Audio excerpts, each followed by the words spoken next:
Es ist Herbst und wieder Kinozeit. Die Tage werden kürzer, dann einfach mal einen richtig tollen Film starten. Und der neue Fernseher liefert sicherlich ein gigantisches Bild, aber der Ton. Naja, über die TV-Lautsprecher brauchen wir eigentlich kein Wort zu verlieren. Für die Nachrichten reicht es aus, aber für eine realistische Abbildung von Zweikanalmusik und Mehrkanal-Filmton, da muss schon etwas anderes her. Und ein Set aus AV-Receiver und Lautsprechern hat immer noch die besten Gene für richtig erwachsenen und raumfüllenden Sound. Marantz, neben Denon und Yamaha, einer der ganz großen klangerfahrenen Hersteller im Audiobereich, kommt gerade mit einer Flotte von 4 neuen AV-Receivern und einen habe ich mir für diese Produktvorstellung ausgesucht, denn die technischen Parameter klingen spannend. Dann mal los! Schön, dass ihr wieder zuschaut.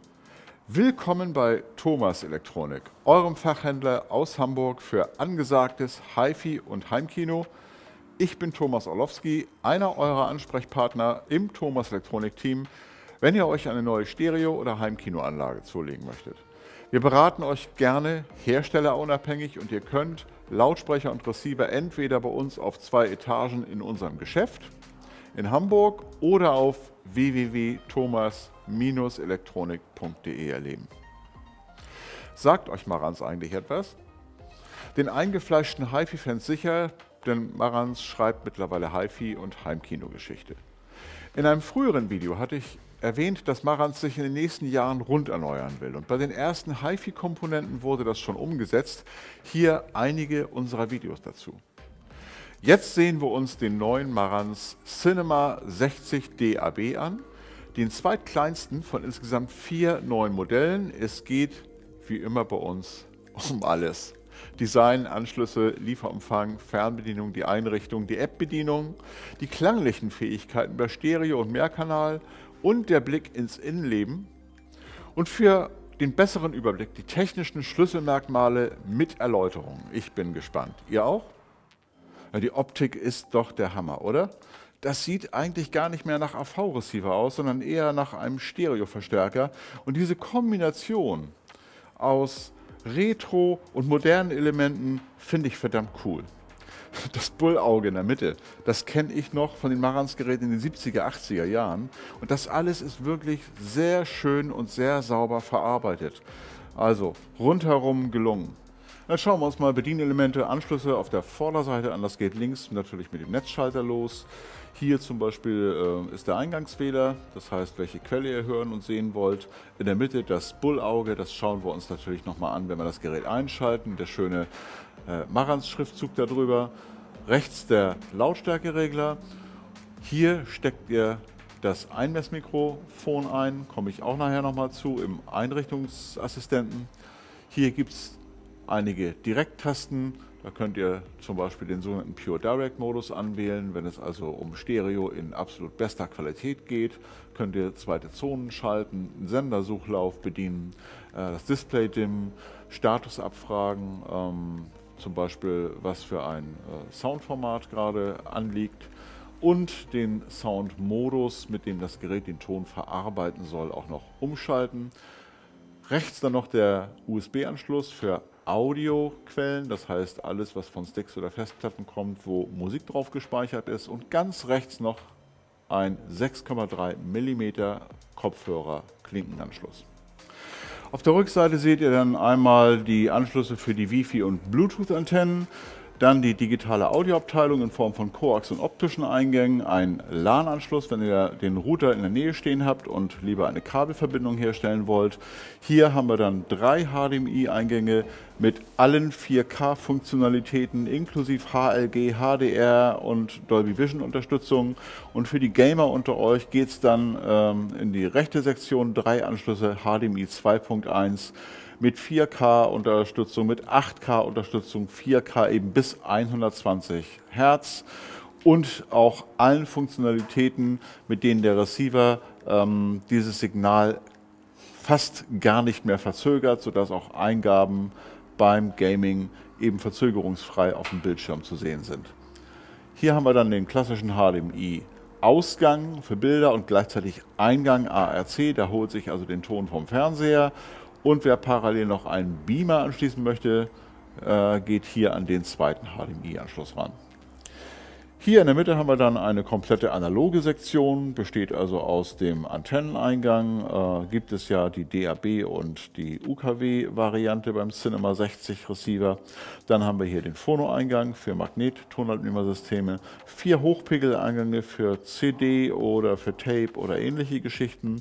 Dann gibt es eine komplette Vorverstärkersektion mit Pre-Outs, das heißt, jeder Kanal kann auch alternativ mit einer separaten Endstufe befeuert werden und 2 Subwoofer-Ausgänge.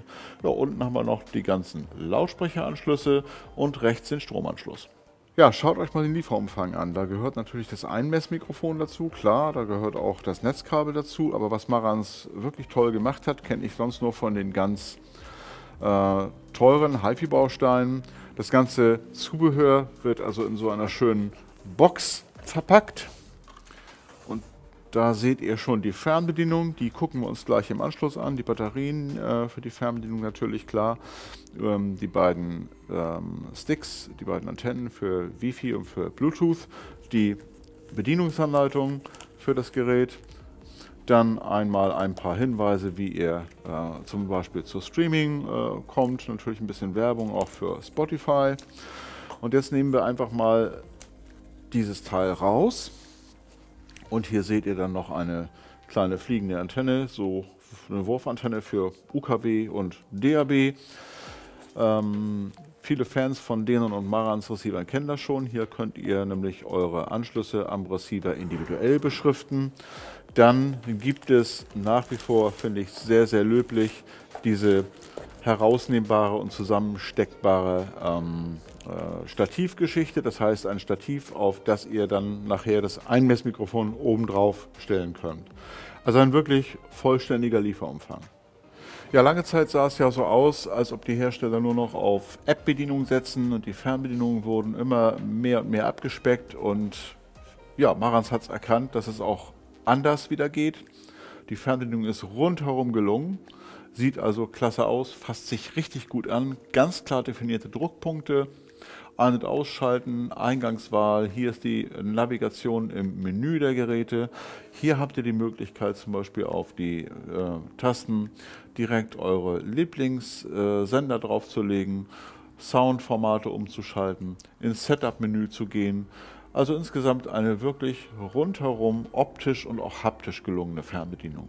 Ich habe den Marantz Cinema 60 DAB bereits mit Lautsprechern verbunden, habe ihn mit dem Router verbunden, Stromanschluss hergestellt und bevor wir ihn jetzt in Betrieb nehmen, einmal die Schlüsselmerkmale für euch. Marantz gibt die Leistung des Verstärkerteils mit 200 Watt pro Kanal an. Ich finde allerdings relativ unrealistisch. 6 Ohm ist ja noch halbwegs realistisch, klar, aber es wird eben für diesen Test nur ein Kanal betrieben. Und das auch nur mit 1 Kilohertz, das heißt also ein Ton von 1000 Hertz und dabei wird das Gerät auf 10% Klirrfaktor aufgedreht, so dass es also auch schon mächtig verzerrt. Relativ unrealistisch. Realistischer ist sicherlich der Wert darunter. 100 Watt pro Kanal, wenn ein 8 Ohm Lautsprecher in Betrieb ist. Mit 2 Kanälen im Betrieb, also Stereo und das auch über den gesamten Frequenzbereich belastet, 20 Hertz bis 20.000 Hertz und bei 0,05% Klirr, also wirklich auch wenn er noch sauber klingt. Ja, was heißt das nun? 5 oder 7 Kanäle im Betrieb werden nicht angegeben. Wir rechnen mal bei den guten Netzteilen, die Marantz verwendet, irgendwo was mit 70, 80 Watt pro Kanal. Raumeinmessung ist natürlich an Bord, die Odyssey Multi-EQ, er unterstützt Dolby Atmos, DTS:X, Bluetooth Ein- und Ausgang, das heißt vom Handy rauf streamen oder auf Kopfhörer rausspielen, geht kabellos per Bluetooth und Marantz typisch, und da lasst mich bitte einfach 1, 2 Worte nochmal zu sagen, ist das sogenannte Marantz HDAM S2 Design der Vorstufe des Gerätes. Dabei setzt Marantz eben zum Erreichen einer wirklich guten Klangqualität, besonders wichtig auch für Stereo, auf den Platinen eben diskrete Bauteile anstelle von Standard-ICs ein. Die sind also den Standard-ICs in Bezug auf Reaktion, Anstiegsgeschwindigkeit, Rausch, Störpegel deutlich überlegen und das drückt sich eben in einem entspannteren, genaueren und subjektiv auch wärmerem Klang aus. B-Amping für die Frontlautsprecher ist möglich. Als Eingänge stehen euch ja zahlreiche HDMI, optische, Bluetooth, LAN, WLAN, UKW, Kinch, Hochpegel und Phono-MM-Anschlüsse zur Verfügung. Da hatten wir uns die Rückseite ja schon mal zusammen angeschaut. Ihr könnt, und das ist sehr schön flexibel, jedes erdenkliche Lautsprecherset am Marantz betreiben. Das kann erstmal in Stereo losgehen mit 2.0, kann aber auch im 7.2 Set eben enden. Es sind zwei komplette Setups, also zwei Einmessungen, Konfigurationen, Abspeicher und abrufbar. Er unterstützt AirPlay 2, Spotify Connect, Amazon HD. Mit der HEOS App lässt sich Multiroom Audio Streaming machen. Zeige ich euch nochmal beim Durchflug durch die Apps. Ihr seht hier die Standards, die unter anderem unterstützt werden im Audiobereich. WMA, MP3, AAC, FLAC, Wave, ALAC, DSD. UKW-Radio ist immer an Bord, Internetradio auch und die DAB-Variante Cinema 60 DAB unterstützt eben auch DAB Plus Digitalradio. Nachtfunktion heißt, wenn ihr abends oder nachts einen Film schauen möchtet und diese gewaltige Dynamik etwas reduzieren, damit laute und leise Passagen gleichermaßen bei geringer Lautstärke hörbar sind, damit die Nachbarn nicht eben aus dem Bett fallen. Dafür lässt sich diese Nachtfunktion eben einschalten. Die Lautsprechervirtualisierung finde ich spannend, weil nicht jeder möchte oder kann zu Anfang gleich schon Dolby Atmos Upfiring Speaker oder Deckenlautsprecher für die Obenkanäle sozusagen verwenden. Das soll der Marantz ja ganz tricky mit der Virtualisierung machen. Bin ich auch mal gespannt. Ein neues, hochauflösendes Bildschirmmenü, das schauen wir uns ja gleich an, nämlich im Einrichtungsassistenten. Die Abmessungen des Gerätes sind 43,4 Breite, 16,7 Höhe, 34,1 Tiefe, damit ihr schon mal schaut, ob er in euer Regal passt. Und es gibt ihn Marantz klassisch in den beiden Farben Schwarz und Silbergold, aber jetzt in die Praxis und jetzt zur Einrichtung des Gerätes. Ja Leute, das klingt nach ganz schön viel Technik. Wir haben das Gerät ja nun aufgebaut, angeschlossen. Er ist jetzt zur Installation bereit. Gleich schalte ich ihn das erste Mal ein. Wir werfen einen Blick auf das Display. Es gibt als Hilfe zum Einrichten diese Schnellstartanleitung, eine vollständige auf der Homepage marantz.de zum Download. Aber haltet euch fest, habe es mir vorher angeschaut. 305 Seiten. Das ist was für den nächsten Urlaub. Sicherlich habt ihr zu Anfang keine Lust, euch da durchzuwälzen, nur um das Gerät einzustellen. Deswegen zeige ich euch nach der Inbetriebnahme den neuen Einrichtungsassistenten, der auf dem Bildschirm, also auf einem Fernseher erscheint und der das Installieren wirklich leicht machen soll. Also los geht's. Jetzt schalte ich ihn also ein. Zunächst einmal der Marantz-Schriftzug. Das sieht doch schon mal hübsch aus. Und jetzt fährt er hoch. Jetzt zeigt er schon an, dass er die Sprache eingestellt bekommen möchte. Und wir gehen jetzt zum Einrichtungsassistenten auf dem Fernseher. Los geht's. Das erste, was mir auffällt, ist tatsächlich eine ganz neue Optik. Der Einrichtungsassistent hat eine bessere Auflösung bekommen und wir wählen die Sprache Deutsch natürlich aus. Dann geht es zu einigen allgemeinen Hinweisen, was im Lieferumfang dabei ist, was ihr separat benötigt, wie die Lautsprecher am besten aufgestellt werden, wie sie am besten angeschlossen werden. Und dann geht es auch schon als nächstes dann in die Abfrage, was ihr außer Front links und Front rechts noch für Lautsprecher benutzt. Einen Center Speaker haben wir in unserem Setup drin und schon wird erklärt, wie man das Ganze einstellt. Lautsprecher hinten benutzen wir auch und auch hier wird wieder erklärt, wie man die am besten anschließt. Ja, und so geht die Abfrage Lautsprecher um Lautsprecher weiter. Wir switchen uns dann also auch erstmal durch unsere Ja und Neins durch, was für Lautsprecher wir benutzen oder eben nicht benutzen. Und Dolby Atmos Lautsprecher setzen wir auch nicht ein, weil wir ja die Virtualization, also die Virtualisierung ausprobieren wollen. So, also haben wir keine. Den Subwoofer benutzen wir selbstverständlich und auch hier wird wieder erklärt, wie der am besten angeschlossen wird. Und so haben wir also hier ein klassisches System Front Center Subwoofer Surround und weiter geht es. So. Dann gibt es den Test, ob aus den einzelnen Lautsprechern etwas zu hören ist. Das ist auch zu hören. Damit die Lautsprecher in eurem Hörraum auch wirklich ihr optimales Potenzial entfalten können, gibt es dann eben die Einmessung und dazu ist es eben nötig, dann das Einmessmikrofon auf das mitgelieferte Stativ zu stellen und nun nach dem Aufbau eben das Einmessmikrofon einfach einzustecken. Einmessmikrofon ist angeschlossen, kann also jetzt mit der Einmessung losgehen und am besten führt ihr die Einmessung tatsächlich an mehreren Positionen durch. Das sorgt dafür, dass die Wiedergabequalität an mehreren Plätzen auch wirklich gleichmäßig gut klingt. Hier wird nochmal beschrieben, wie es losgeht oder wie es gemacht wird und dann kann es losgehen. Die Einmessung habe ich nun an, in diesem Fall 6 verschiedenen Stellen ausgeführt.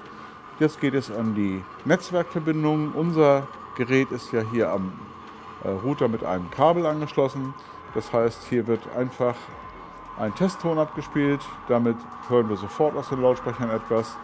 Wenn es im Hintergrund etwas Geräusche gibt, bitten wir das zu entschuldigen, weil wir hier eine Baustelle außerhalb des Ladens haben. Und es kann sein, dass die Geräusche im Hintergrund zu hören sind. Weiter geht's. Also es sind Geräusche aus den Lautsprechern zu hören. Damit ist die Verbindung hergestellt. Das Gerät soll im Netzwerk Cinema 60 heißen. Die Netzwerksteuerung soll aktiviert werden, damit das Gerät nachher über Apple AirPlay oder per Marantz HEOS App eben auch angesteuert werden kann. Ja, und Updates soll das Gerät auch automatisch erhalten. Ja, dann geht es nur noch darum, die Zeitzone zu wählen. Und zum Schluss der Einrichtung schlägt der Marantz noch Apps vor, wobei ich die rechte App, die Marantz AVR, eigentlich nicht mehr vorgeschlagen hätte, denn die ist wirklich mittlerweile völlig aus der Zeit gefallen. Aber die HEOS App, die ist bis heute eine aktuelle und vernünftig bedienbare App. So, und damit sind wir ja auch schon mit weiter. Sind wir auch mit der Einrichtung des Gerätes fertig und jetzt machen wir mal einen kurzen Durchblick durch die HEOS App. Wir starten die App mal und ihr seht hier gleich die Bedienoberfläche. Links oben können wir die Eingänge des Gerätes umschalten und wenn wir wieder auf Musik unten tippen, sind wir wieder bei den Inhalten des Gerätes. Spotify, Deezer, Napster, Soundcloud, Tidal ist zu streamen. Natürlich auch auf einem Musikserver könnt ihr zugreifen. Hier links unten direkt unter Tidal seht ihr das. Falls ihr also eure Musikzentrale auf einem Server gespeichert habt, ruft ihr einfach euren Server auf. Bei uns ist es jetzt einfach nur der AVM Fritz Medien Server. Da ist dann letztendlich nur das von AVM in der Fritzbox serienmäßig hinterlegte Musikstück abzuspielen. Aber es ging mir ja im Wesentlichen darum, euch mal zu zeigen, wie einfach und wie schnell ihr auf den Server zurückgreifen könnt. Radio hören, auch eine praktische Geschichte. Links oben unter AV-Eingänge seht ihr TuneIn. Ich hätte es ja Radio genannt, aber TuneIn ist nun mal der Name des Dienstleisters. Hier könnt ihr dann nach Radiostationen suchen. Und das finde ich sehr praktisch, rechts unten seht ihr beim Herz die Favoriten, könnt eure Lieblingssender eben hier anlegen und könnt sie nachher mit der Fernbedienung eben auch direkt abrufen. Das sind also dann die Internetradiosender. Also eine einfache App, die jetzt nicht gerade farbenfroh ist, aber die alle Funktionalitäten, alle wichtigen Funktionalitäten drin hat und die praktisch zu bedienen ist. Jetzt aber genug Theorie. Ich habe den Receiver mit sehr gut harmonierenden Lautsprechern verbunden. In diesem Fall die ELAC Carina Serie. Den Center Speaker habe ich unten in das Spektralmöbel reingelegt. natürlich einen Subwoofer ergänzt, der außerhalb des Bildes ist und die Rear Speaker eben auch. Aber ich habe bewusst auf Atmos Speaker verzichtet, weil ich möchte wissen, wie gut diese Höhenvirtualisierung der nicht vorhandenen Höhenlautsprecher klappt. Ich fange für die klangliche Einschätzung immer zuerst mit der Stereo-Wiedergabe bei Musik an und da hat mich der neue Marantz rundherum überzeugt. Klar, es ist kein reiner Zweikanalverstärker, aber die Musik löst sich schön von den Lautsprechern, ist druckvoll und ausgewogen und auch die Körperhaftigkeit von Instrumenten, von Stimmen hat mir wirklich gefallen. Im Kinobetrieb zeigt er eine außergewöhnliche Dynamik, also hier merkt man wirklich das schnelle und leistungsfähige Netzteil des Marantz und die besonders ausgewogen bis warme Abstimmung verleiht einem Film etwas, das dich emotional tief ins Geschehen einbezieht. Einfach mitreißend. Die Höhenvirtualisierung ist tatsächlich mehr als nur ein Marketing-Gag. Bei Atmos-Inhalten erweitert sich das Klangbild wirklich nach oben und je genauer der Lautsprecher abbilden kann, umso besser funktioniert es. Also hier mit dem ELAX hat es schon wirklich ganz, ganz toll funktioniert. Gleich komme ich zum Fazit und der Einschätzung dieses Receivers und schaue mir das Gerät von innen an. Wir freuen uns auf euer Like für dieses Video und wenn ihr unseren Kanal abonniert und auf die Glocke klickt, dann versorgen wir euch weiterhin mit spannenden Technik-News. Ihr könnt die Geräte, Lautsprecher und vieles mehr hier bei uns in unserem tollen Geschäft in Hamburg oder auf www.thomas-elektronik erleben und euch auch vor dem Kauf persönlich oder telefonisch von uns beraten lassen. Die Links zum Bestellen des Receivers und der Lautsprecher lege ich euch direkt unter das Video. Der Marantz Cinema 60 bzw. Cinema 60 DAB ist ein außerordentlich gelungener Receiver, der von Zwei- bis Mehrkanal ein rundherum überzeugendes Bild abgibt und mit seinen Radiooptionen UKW, DAB, Internetradio jedem von euch den passenden Empfangsweg liefert. Besonders erwähnenswert ist, dass dieses Gerät trotz komplexer Technik dank des Einrichtungsassistenten leicht verständlich einzurichten ist. Mir ist darüber hinaus seine Klangqualität bei Zweikanalinhalten wie Musik positiv aufgefallen. Das macht richtig Spaß. Aber nun öffnen wir den Gehäusedeckel, schauen uns das Innenleben an. Ich sage jetzt schon mal Tschüss, bis zum nächsten Mal bei Thomas Elektronik in Hamburg. Euer Thomas Orlowski. Ja, der Innenaufbau ist wirklich eine erwachsene Geschichte. Hier oben seht ihr das Streaming-Board, hier die ganze HDMI-Abteilung und der Endstufenbereich hier zu sehen, zusammen mit den Kühlrippen und etwas versteckt seht ihr einen richtig amtlichen Trafo, also eine wirklich solide Geschichte. Hier der Rest der Stromversorgung, also ein wirklich erwachsener und souveräner und professioneller Eindruck, den das Gerät macht. Nee, das war zweimal rundherum. Das habe mir das schlecht vorbereitet. Nochmal.